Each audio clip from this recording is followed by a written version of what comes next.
работы пришел. Папа, Белла не передает мне машинку за конфету. А мама нам говорила, что в магазине надо платить рублями. Я так не хочу играть.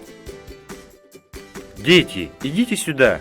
Я расскажу вам, что такое рубль и откуда он появился. Рубль появился давным-давно. Им пользовались еще наши прадеды. Рубль произошел от слова «рубить». Рубить? Как дрова рубить? Да, но только рубили не дерево, а длинный кусок металла. Они были разного размера, но сейчас таких уже нет. Есть другие круглые монеты с таким же названием. Сейчас рубли делают на больших станках в специальном месте, который называется монетный двор.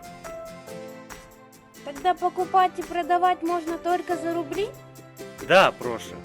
Я же говорила, что машинку ты можешь купить только за рубли.